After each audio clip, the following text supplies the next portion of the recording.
saudara, hari ini merupakan hari keempat penerapan PSBB tahap kedua di Kota Palembang. Sesuai dengan instruksinya, pemerintah Kota Palembang pada PSBB tahap kedua ini diberikan kelonggaran. Artinya, pendisiplinan protokol kesehatan lebih dilakukan secara humanis. Nah, PSBB tahap kedua ini sebagai upaya untuk menuju new normal karena diakui oleh pemerintah Kota Palembang bahwa tingkat penyebaran virus corona di wilayah Palembang semakin hari semakin menurun dan juga tingkat kepatuhan masyarakat terhadap protokol kesehatan semakin hari semakin meningkat. Nah, dalam PSBB tahap pertama dan tahap kedua ini memang peraturannya ada yang berbeda. Salah satu poinnya ialah checkpoint yang ada di dalam kota maupun di wilayah perbatasan. Jika sebelumnya pada tahap pertama checkpoint hanya ada 8, namun di sini dikurangi menjadi 5 yang dioperasikan secara mobile dan tidak hanya di satu tempat. Nah, hal ini dilakukan karena sisa petugasnya itu akan ditempatkan di sejumlah titik keramaian seperti pasar, pertokoan, dan pusat perbelanjaan. Nah, saat ini saya berada di salah satu checkpoint perbatasan yaitu OPI Jakabaring. Nah, di sini saya terlihat tadi ada pemeriksaan suhu tubuh dan juga pemeriksaan kendaraan roda 2 maupun roda 4. Nah, terkait dengan seperti apa pemeriksaan di OPI Jakabaring ini, saat ini saya sudah bersama saya Ibda Jonsi sebagai koordinator checkpoint Jakabaring Palembang. Selamat siang, Pak. Selamat siang. Pak, bisa dijelaskan pemeriksaan untuk checkpoint OPI Jakabaring pada PSBB tahap kedua ini seperti apa? Ya, untuk tahap kedua ini boleh dikatakan masyarakatnya sudah tertib. Apalagi kalau masker boleh dikatakan sudah 99% atau sampai 100% sudah memakai masker. Namun jaga jarak yang masih ada kendala karena suami istri biasanya kan masih tetap ada mengalami kendala untuk ditertibkan.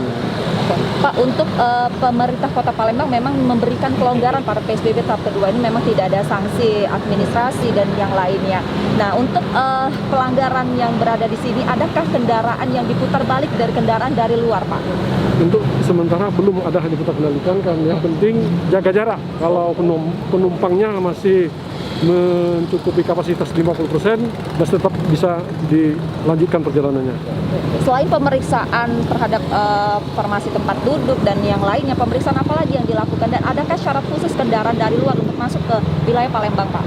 Untuk sementara tidak ada, hanya penumpangnya. Kalau penumpangnya 50% dari kapasitasnya, kita bisa tetap jalan. Pak, ada dibandingkan dengan PSBB tahap pertama dan tahap kedua ini, ada penurunan jumlah pelanggar nggak, Pak?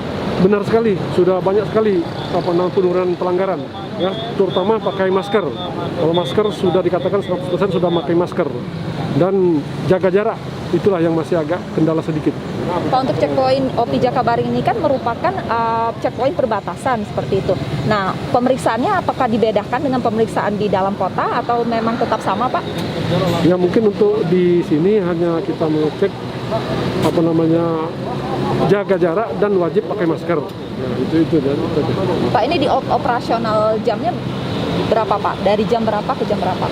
Jam operasional dari jam 8 pagi hingga jam 4 sore. Baik, terima kasih Pak untuk wawancaranya. Ya saudara, sesuai dengan instruksi pemerintah Kota Palembang bahwa pada PSBB tahap kedua ini pendisiplinan protokol kesehatan lebih dilakukan secara persuasi. Itu artinya cuma ada teguran, tapi tidak ada sanksi khusus maupun sanksi administrasi. Sanksi memang ada, tetapi tetap diterapkan dengan sanksi sosial seperti nyapu ataupun menyanyi lagu kebangsaan. Nah, dari data Dinas Perhubungan Kota Palembang bahwa ada penurunan jumlah pelanggar pada tahap pertama dan juga tahap kedua. Nah, untuk secara kalau dikalkulasikan untuk tahap pertama ini jumlah pelanggaran sekitar ada 11.256. Nah, namun di hari keempat pada tahap pertama dan tahap kedua ini terjadi penurunan sebanyak 50%, itu artinya berada di angka 150 jumlah pelanggaran. Reski Oktora, Muklas Diferensial, Kompas TV, Palembang.